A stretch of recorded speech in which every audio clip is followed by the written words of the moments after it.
So I think it has something to do with retaining an identity, like maintaining that identity and really investing. To me, that's personal development. And personal development is the one thing that you should be investing in the most if you're selling yourself, especially, like if you're selling your expertise. So I think it falls in line with that. I think it has very little to do with the actual close. Hello, and welcome to the Mindful Entrepreneur Podcast. We're your hosts, Tati and Jerry Jimenez. Join us as entrepreneurs and brother and sister interview inspiring leaders in different fields to explore how they've achieved results and fulfillment. Let's get started as soul, passion, and business come together at The Mindful Entrepreneur. In today's episode, we talk with Shauna Mackenzie VanBogart. Shauna is the founder of the Studio for Image Professionals, the leading online educational portal for aspiring and growing image consultants. As a professional speaker, small business expert, and image consultant trainer, Shauna has been working with entrepreneurs and aspiring image consultants to launch successful businesses since 2007. She's the owner of the renowned one-stop shop for personal transformation, Best Kept Self, and has been recognized by Huffington Post as one of the top personal branding experts in the world. She's also been featured in Fast Company, Young, Fabulous, and Self-Employed magazine, MSN, and other media outlets. She's a 40 Under 40 award winner and honored as one of Charleston's most influential women in business. Hey there, game changers. This is Jerry Jimenez, founder of Vita Factor, where we help modern entrepreneurs strategize and grow their business. And I'm Tati, founder of The Genius Spot, where we empower women to live mindful, productive, and confident lives. And today we're here with Shauna, a force of nature in business and an expert in image consulting, among other topics. It's so nice to see you again. Yeah, it's so nice to see you too. And I'm so happy to be here. Now, we've heard there's a lot happening for you recently. So first of all, congratulations. Thank you. And to familiarize our audience with your work, can you share with us a little bit how you became a leading online entrepreneur and consultant that you are today? How did it start? How did it all come about? Yeah, so it all came about 10 years ago, I believe, going on 11 years, when I started my own consultancy. And at that time, social media was incredibly small compared to what it is today. It was primarily just that, social, had nothing to do with business at that time. And when I entered the industry as an image consultant, I entered at a really unique time period where that industry, which was new to sort of begin with, was already about to make a major shift. And so I got to sort of be at the ground level of this massive shift where image consulting became very important in a digital world. And being, I think a combination of being young and being an early adopter to all of those platforms gave me sort of a leg up to be able to sort of brand myself in the space of image consulting as it relates to building your credibility online. And then I actually took that a step further and I enrolled myself in grad school because every entrepreneur needs a graduate degree. And I researched. I spent my 3 years in grad school actually dedicated to researching impression management as it relates to building credibility online. And so as I was doing all of this, I was doing one-on-one client and consulting work, but I also saw this massive need for training because there was a big gap for relevant training for aspiring image consultants and training that really brought to the table this sort of digital component and helping people with their digital online presence. So I launched my training school in 2010. And then in 2014, at the very end of 2014, I actually partnered with my biggest competitor, Sylvie DeGiusto, who was out in New York, and we joined forces together. I brought her under the roof of the studio, and we were able to expand from our one certification program to a full-fledged educational portal for our industry of image consulting, and that's where it stands today. Wow, what a journey. Interesting. Yeah. Thank you.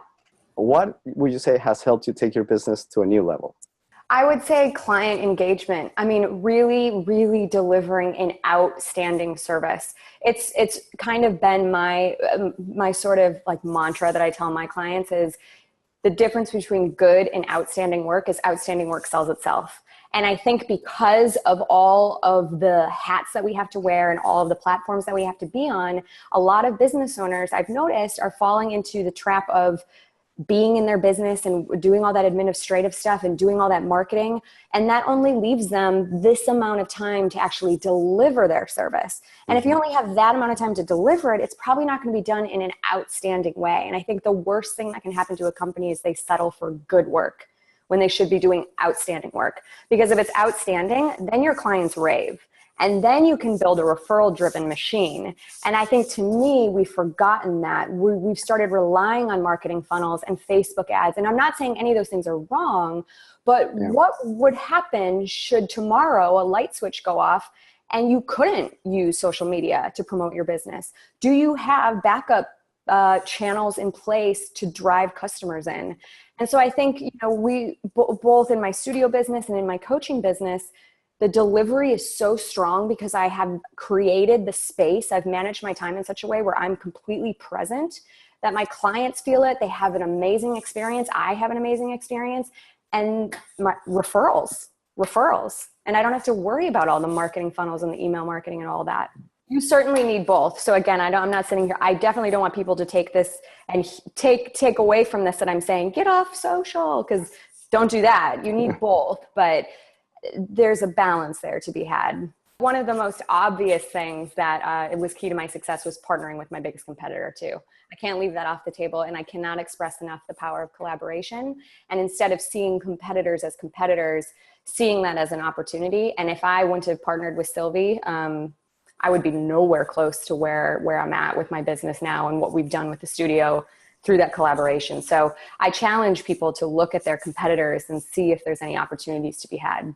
That's really an interesting point, and I would like to dive a little bit deeper into that, because partner up with your competitor, that's it sounds risky and it sounds scary. And what made you think of doing that? And how did you look? What opportunity did you see when you were looking at it?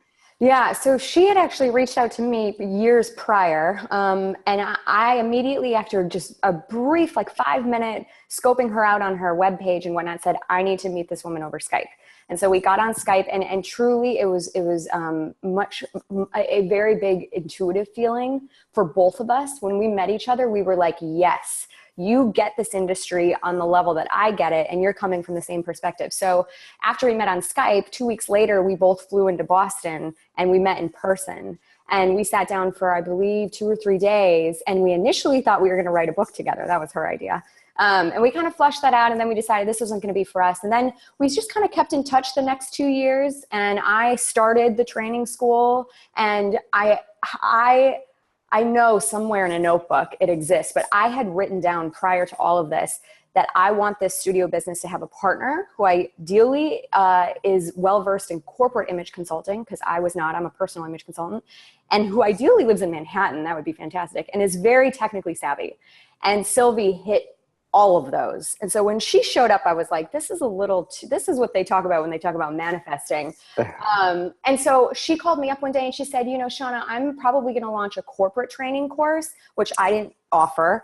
And she approached me as, do you want to be an affiliate? Maybe we can refer back and forth. And it was a very quick jump from that to, why are we not just putting this under one roof?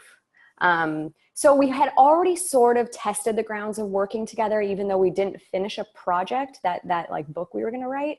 But it was nice to sort of have an experimental period of working together, so we would truly know that we could do it, that our communication style worked well together, that we were able to speak directly, that we could really get down to it and do work together efficiently. So that really helped as well. I love that you're doing things that it's almost like going opposite of conventional business wisdom, right? They say, don't avoid partnerships. No, get on social. And I love that because to us, when we've interviewed different people, it seems that there's something to that, not necessarily following everybody else's footsteps, but kind of your own. So kudos to that. Now, when you talk about partnerships, what we heard was that you, or at least what I heard was that you were saying it's good to have a trial period to test it out. Is there anything else that you would suggest for our for our audience that could be good in terms of when looking for a partner, what they could look for? Yeah. When looking for a partner, if it works the same way that it worked for us, where you find someone and you both just really hit it off, it can be very easy in those instances not to follow through on formalities. And so it was still very important to us that we sign the contracts, we sign the bill of sale, we have attorneys involved, we have all of those things buttoned up, even though we feel great about our friendship and our relationship and whatnot. So don't let that stuff escape you. And the other thing too is that experimental period for us, and that could be executed in the form of even a collaborative event or a mini project of some sort, hopefully should pull out each other's skill sets. And so it's always been pretty clear from day one, you know, what's in my column, what's in her column, and being okay with letting the other person own it. And, you know, at the time it was kind of my baby. It was my brand. I had things done a certain way. I also had to let go and be open, because if a partner's coming to the table, it's not just on me to make these decisions. I have to listen to her as well. Luckily, we both share very similar mindsets, but we've really learned how to give and take and when to give and take. So I think it's just like any other relationship, in the sense that if you don't feel real passionate about it and you kind of feel neutral, and the other person feels passionate, then you kind of give them the lead on that. And we really just, we know when to work, and we know when it's time to catch up and be friends. And we isolate those buckets pretty strongly.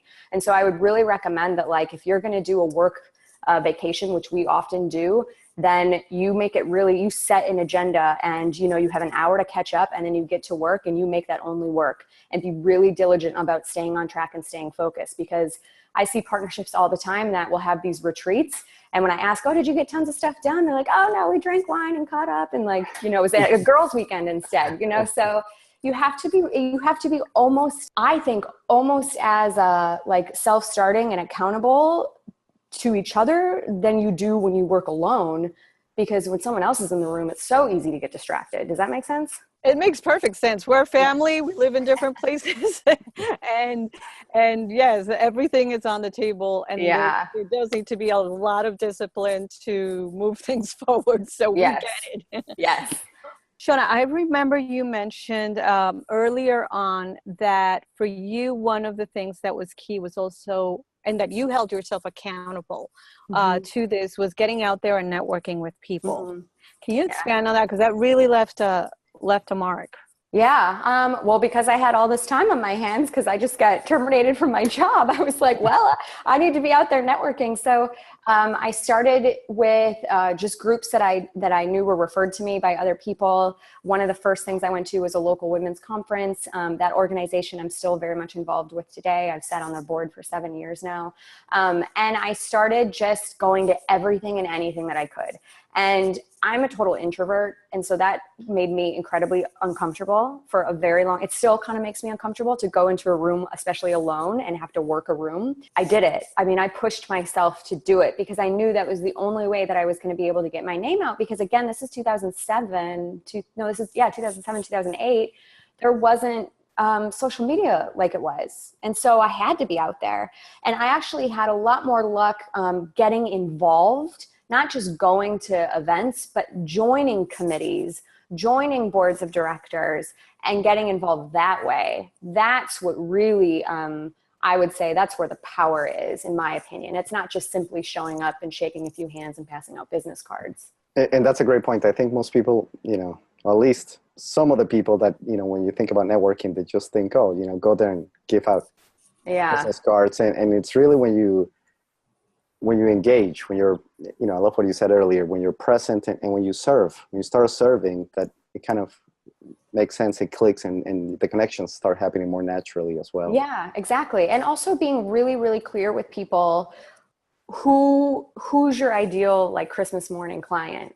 And so when I would network, I didn't pick up on this early on, but the more that I networked, the more that it was beneficial for me to be incredibly clear to the people I was talking to that this is the exact person that I would be looking for, so that they knew when they cross someone, they'd go, oh, that's exactly who Shauna was describing. And then I would ask that of them, like, who's your ideal client? Like, who's the client you really love to work with so I can keep you in mind?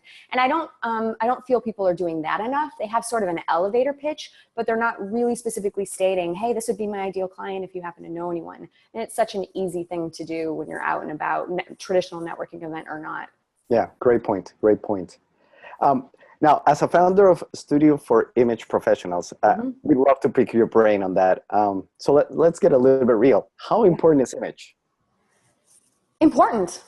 It's important, but it's not the be all end all. And I would have Sylvie and I, this is what I love about us. She would probably have an entirely different answer than I would. But image is the first thing. And usually these days, the website, being on social media, it is the first impression. And so whatever channel they're coming into, whatever that first touch point is, has to be incredibly genuine and incredibly authentic, which is harder to do online than, it's easier said than done.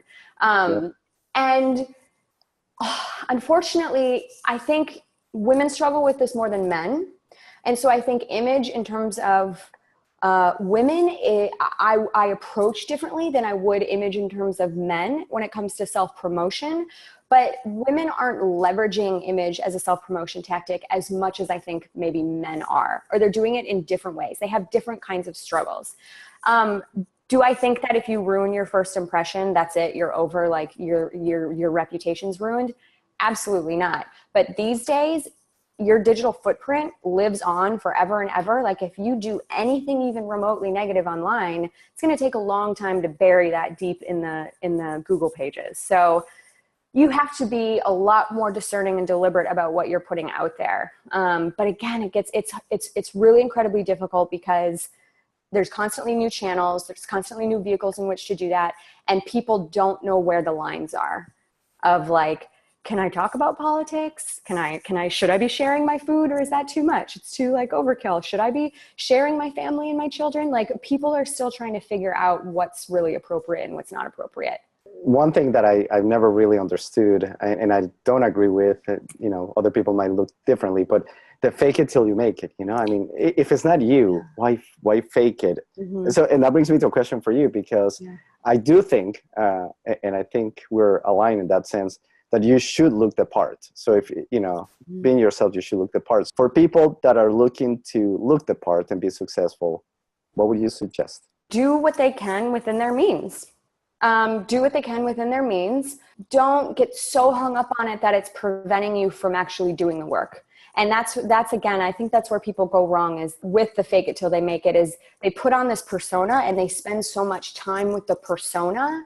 And I will say there is probably something to be said in a space like law of attraction. Like you need to vibrate at a certain level. So sometimes to do that, if you feel broke, sometimes, I've heard people say the best thing to do is go shopping, like get yourself back up into a vibration where you can attract things. I don't know if that's true or not. So I think a lot of times when people are doing this, it's probably coming from a well-intentioned place, but they spend so much time on this cultivation. And then what happens is they become highly sensitive to the reactions of that persona. So then they get caught up in this really terrible cycle of really getting stuck in like, should I put stuff out? Should I not put stuff out? Like analysis paralysis. And they become obsessed with what people are thinking about them and the comments that people are leaving instead of obsessing about solving the problem that their business exists for. I want to go back, if it's all right with you, when you talked about, should we share about family politics, food? Mm-hmm. What's your take? Because I think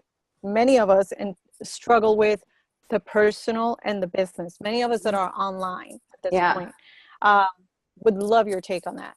Yeah, so this is actually part of what I studied as part of my thesis report. And what I discovered is that those people who had instantly perceived credibility and had massive audiences, and I'm talking about like the Marie Forleos, the Gary V's, the people who have massive online audiences, one thing that was consistent across all of them was self-disclosure posts and statements. Self-disclosure meaning not just business posts, but behind the scenes things, private photos, photos of their family, photos of them on vacation. And when you track all of these posts versus, let's say, their latest blog post, the engagement on the self-disclosure posts tends to be double or triple.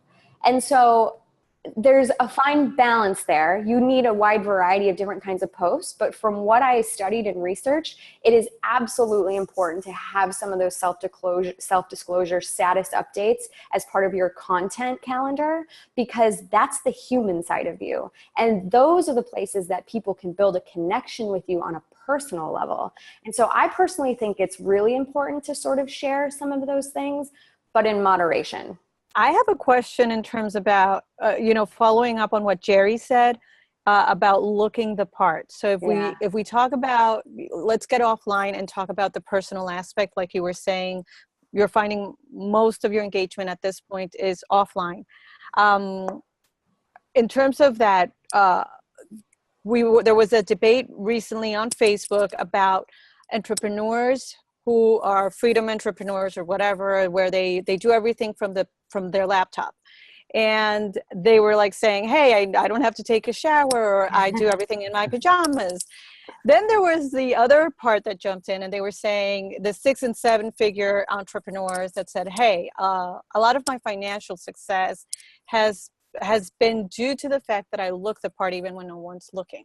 Mm-hmm. So can you share what's your take on that? Yeah. Okay. So this touches back on what I was trying to get at with the whole law of attraction thing, whether you want to call it law of attraction or an abundance mindset or whatever it is. I do absolutely believe when 6 and 7 figure earners say that this contributes to their success. Absolutely. It's not the close though. It's the process of getting ready and preparing yourself for the day. It's a ritual. So they sort of ritualize this thing. It's being expressed in the form of maybe clothing or image, even when no one's looking, because think about how you feel when you take a shower, you do your hair and you put makeup, for us, for women, put makeup on and get ready. You feel different. You feel different than when, not to say you can't be as productive. I have had plenty of productive days in pajamas at home, but your mindset is different. You put yourself on a different level. So I can't say I would have come to that conclusion on my own. I've not heard 6 or 7 figure earners say that. That does not surprise me in the slightest. And I do think that, it's really easy these days with so many of us working behind a computer and then working from home to sort of lose ourselves. I'm not a mom, so I can't compare it to this, but I would liken it to, having your first child and then, being home with that child. And then you wake up a year later and you're like, I don't even remember what my style was, So I think it has something to do with retaining an identity, like maintaining that identity and really investing. To me, that's personal development. And personal development is the one thing that you should be investing in the most if you're selling yourself, especially, like if you're selling your expertise. So I think it falls in line with that. I think it has very little to do with the actual clothes. It's going to squeeze everything out of you, becoming an entrepreneur. Like it's going to make you step up to the plate and face the things about yourself that you've had challenges with and struggles with. And I mean, I know that in and out. I happily accept those challenges. But I absolutely believe that if you're going to become an entrepreneur, you better be prepared to start facing some of those biggest internal demons, because they're going to come out. Yeah, for sure. Mm-hmm. Yeah. You will be tested. You will be tested. Absolutely. I mean, self-promotion alone brings up a lot for people. It's scary, and tucked away in self-promotion is all that self-sabotage, which is different from person to person. But I mean, you're dealing with programming and conditioning at that point. Then, there's all kinds of other stuff. So yeah, it's a never ending journey of development, business or personal. So let me take it back a little bit, because, you talked about, the case of you ladies, but when it comes to image, what are must-haves for men who are looking to succeed in business? Must-haves for men who are looking to succeed. Well, I mean, the networking thing is just as important. I wouldn't say that there's anything necessarily different about that. Maybe my biggest criticism, I even hate to bring this up, is for men to maybe be a little bit more open with collaboration with women. Because I live in Charleston, South Carolina, and there is a good old boys club here. And there is certainly a network that, you know, as a woman, you're never going to break into, and that's fine because there's plenty of other men who do get it and they're very collaborative. But I just see the most amazing partnerships and opportunities happening because both parties are opening those doors, and there's none of this, you know, just weirdness or any sort of discrimination going both ways. So I would encourage men to really be open-minded about, you know, incorporating women on their team, just like they would be incorporating men on their team. And as far as image goes specifically, you know, men in the entrepreneurial space that I've witnessed tend to fall in that very specific kind of startup style and image. And I've seen that, again, it's always just taken too far. I've seen a lot of startups that live in startup mode when their business is actually a place that's not in startup anymore. And that equates to the image components of their brand and themselves as well. And so I think you have to be very self-aware as you're going through this journey of your business. Okay, when is it time to take the flip-flops off and actually put the trousers and some actual shoes on? And then the next thing I would touch on with men specifically, unfortunately, they're doing most of the investor pitching. You know, more men are getting funding, more men are actually meeting with investors. So, you know, when it comes to then pitching your service, invest in a coach that's going to help you with the public speaking side of it and is going to help you prepare yourself on stage or in that boardroom with your deck, and help you get polished. Because I do a lot of pitch coaching for startups, prepping them for investors. And when they come into the room versus when I have had an hour with them, it is an entirely different presentation. And I've had a lot of success with the clients that have pitch coached with me getting funding purely because they have a better presentation. They're pitching it well. So I think, you know, the communication side of it is very, very worth the investment if you're in that kind of an entrepreneurial space where you're going to be taking it to investors. Make sure that you hire someone to help you with the presentation and the pitch. Yeah, I think that's very important because, you know, at Vita Factor, we work also with a lot of startups and entrepreneurs, also coaching them. And, you know, there's nothing to me, you know, to go there and do a pitch on shorts and flip-flops. It just kind of takes away from the essence. And you know, alongside with the communication, I think it's also important to make sure that, you know, you have a sound business and that your business model, you know, is tight. And, you know, there are a lot of components, but communication and the image, it all kind of goes together. You know, you can't have one and not the other. So it's a great point. Yeah. And two, with social media, I mean, if you are in a situation where you're going to be taking it to get, you know, rounds of funding or something, you better be careful about what you personally are putting out there on social media. You know, like you really got to watch what you're saying. If you're going to take this and someone's going to be giving you money, then your brand, the brand of your business and your startup needs to be in line with the founders as well. And just know that, I mean, they're going to be Googling your name. So, you know, if there's videos from college or, you know, beer pong, you know, tournaments, photos out on Facebook, you know, you might want to do an audit of what you're tagged in and what's out there. So if anyone has not gone through their Facebook posts and photos ever, I would recommend that as a really good homework exercise, because I mean, I don't think a lot of people realize that like there's photos that they've been tagged in 10 years ago that they probably would be devastated to know that those still exist and are on their profile tucked away somewhere. So do a thorough clean out before you're ever going to go public with anything, really, on your personal outlets. Yeah. And then the other thing that I love what you said was when it comes for men, for us to actually open up to work with, you know, with women, because that's exactly how the Mindful Entrepreneur came about. It was, you know, we had the business side of things, and then we want to take a mindful approach, which that deals a lot of the coaching. But we said, you know, this is a natural fit, a natural collaboration, but you have to be open to it, and you have to be willing to say, hey, you know, listen, and I'm reminded, and I try to be aware, because I think you guys, you know, you ladies actually are incredible to work with. Just like Jerry was saying, we saw that, and we were, you know, even with that book from Napoleon Hill, we were like, what? Wait a minute, that was back in the day.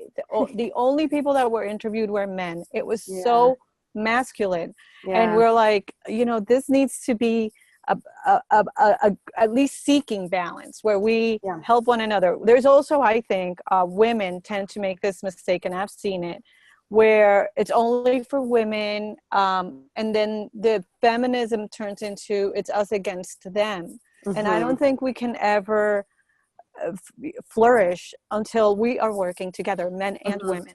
It's not us against them. It's us with one another, right? It's us with one another. And it happens on such a very, very individual level. And really it happens on us improving ourselves. That's where it all still comes back to. Every single person, just do the work to show up for yourself.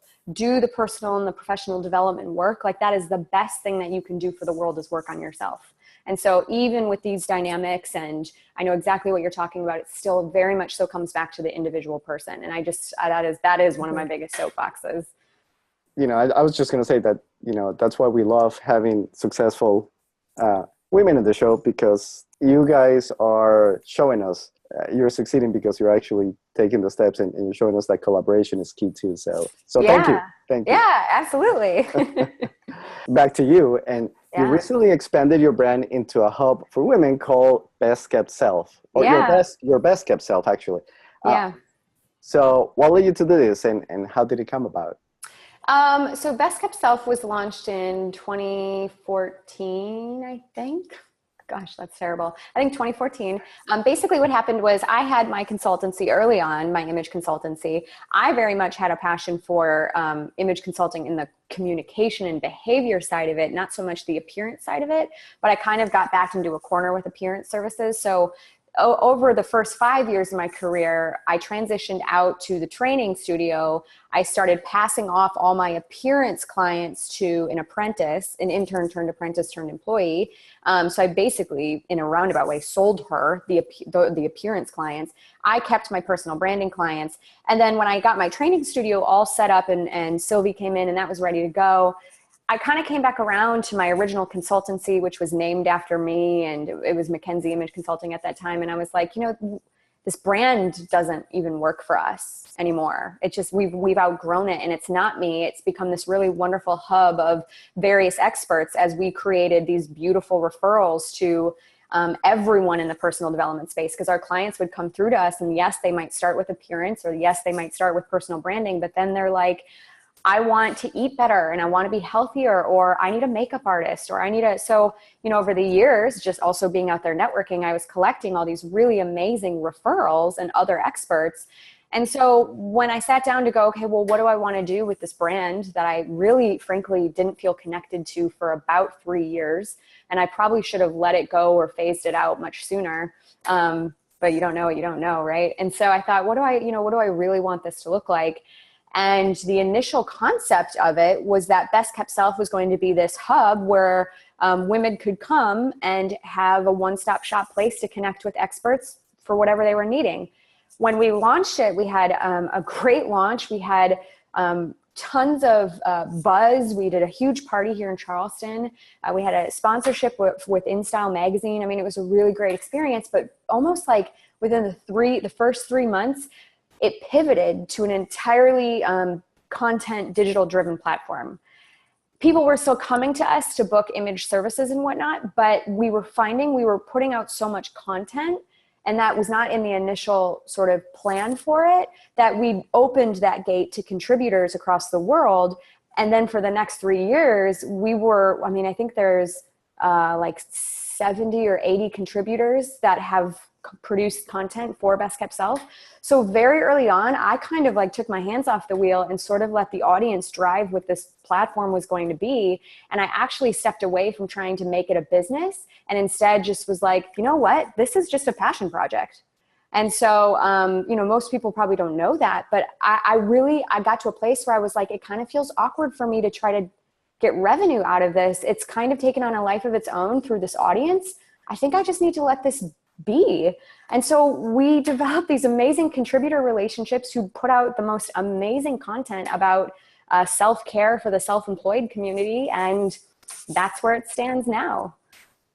But nonetheless, it was hard. It was hard. It was challenging for me to go, I think this is just a passion project, because, your ego gets in the way when you're an entrepreneur constantly. And so, I can't sit here and say that running through my mind, I was like, well, what are people going to think? Like, they're going to keep asking me, how does this make money? And like, I don't have an answer for that, you know, but I don't really want to have an answer for that. Like my passion for making money with it was not there. My passion for it as a platform and working with these collaborators absolutely was. So it was just a place where I was like, I don't need it to make money. It's this really beautiful thing. And I have a feeling like whatever it's going to be, it's going to be.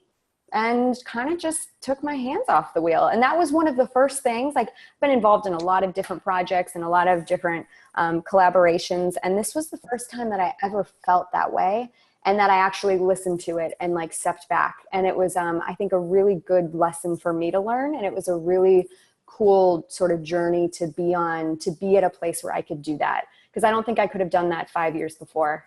So something that I'm hearing throughout this interview, Shauna, is that you have a sense of intuition that you follow and that you listen, sometimes better, like all of us, sometimes better than other times. Do you think that's been key to your success so far? Yeah, but it's scary to say that, right? Because it sounds so fluffy, and I avoided anything fluffy I avoided for a long time. I was always like, I built up this identity in my mind that, you know, practicality, logic, tangible, you know, like even when it came down to packaging my services, it was like, no, it needs to have the brand, and it needs to be shiny. It needs to have tangible bullet points and the copywriting and all this stuff. And again, not to say you don't need that, but my biggest tool, and I've known this since I'm a child, is my intuition. And I put it in the back seat, and I said, you're not relevant, because in the business world, I need to prove things. So I need to have these very practical, tangible, you know, goals and spreadsheets and whatever. And that was the worst thing that I could have done. That was my biggest mistake. And I put that intuition in the backseat for, I mean, honestly, probably 6 years. And then finally I was like, okay, this is not working for me. And I'm actually letting the fear of and the, you know, even the shininess of like entrepreneurship get in the way.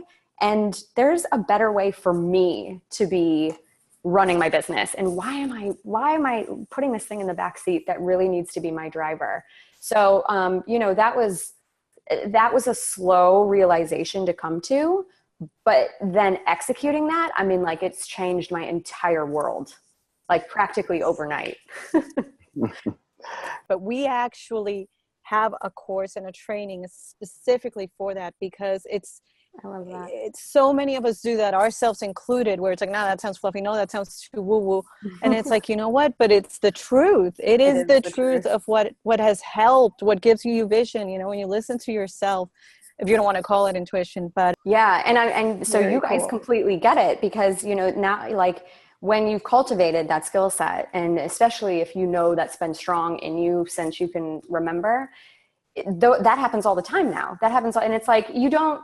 Again, it's sort of a reactive approach, and that's not the way we think about entrepreneurship. We think about entrepreneurship as proactive, but there's a side to this that you need to be just reactive and know and look out for the next stepping stone. And so for me, I've stopped setting goals. I stopped setting goals 2 years ago, actually.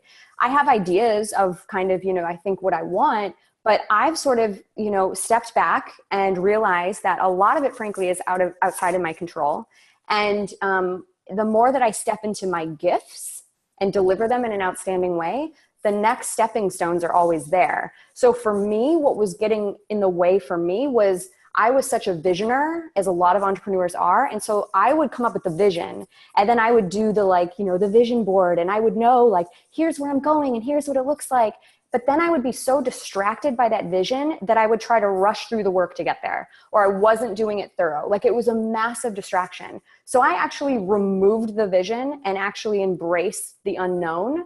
And what that's done for me in the past few years with my work has made my work so incredibly thorough, in a way that I'm almost like kicking myself, like, whoa, this is what thorough work feels like and looks like. And your clients notice that difference. So, you know, I know that probably goes against a lot of the self-help stuff out there, because a lot of that is like, know what you want, create that vision, but that didn't work for me.